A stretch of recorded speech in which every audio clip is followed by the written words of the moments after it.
Ils ne lâchent pas l'affaire. Une douzaine de chauffeurs en droit de retrait, près d'un quart de l'effectif sur le planning à la RCT. Ils s'appuient sur un rapport du Centre de la fonction publique et sur un courrier de l'inspection du travail du 17 août. Ils demandent à la présidente de la CACL d'appliquer une liste de mesures anti-Covid à la RCT.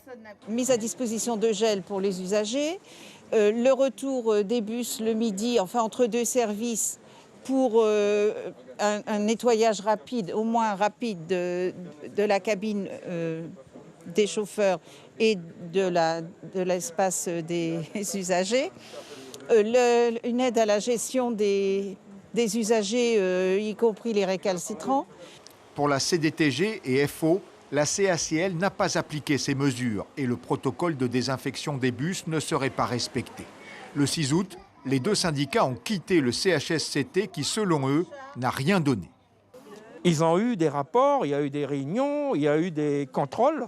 Après, ils ont juste à mettre en place ces choses-là, ou du moins, et déjà essayer de mettre les plus simples en place. On va dans un CHSCT extraordinaire, dit par eux-mêmes, extraordinaire, et il n'y a rien qui ressort. Il faut pouvoir distinguer où le danger se situe, où il y a une nécessité justement que le droit de retrait soit appliqué.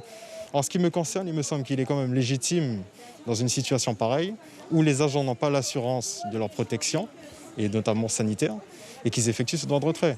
La CACL rappelle que le courrier de l'inspection du travail du 17 août se base sur une visite du site de la RCT du 4 juin. Entre-temps, des mesures ont été prises qui iraient au-delà du protocole national des transports. On a cherché à rassurer le personnel de conduite au maximum. Il est isolé, il a ses équipements de protection individuels, notamment les masques FFP2, qui ont été recommandés par la médecine du travail, qui considérait que l'ensemble des protocoles étaient suffisants pour une reprise du travail. Dans un mail adressé à la CACL en juillet, le médecin du travail indique que le risque Covid est réduit au minimum à la RCT. Le 17 août, la CACL a mis en demeure les chauffeurs en droit de retrait de reprendre le travail. Le droit de retrait est illégitime.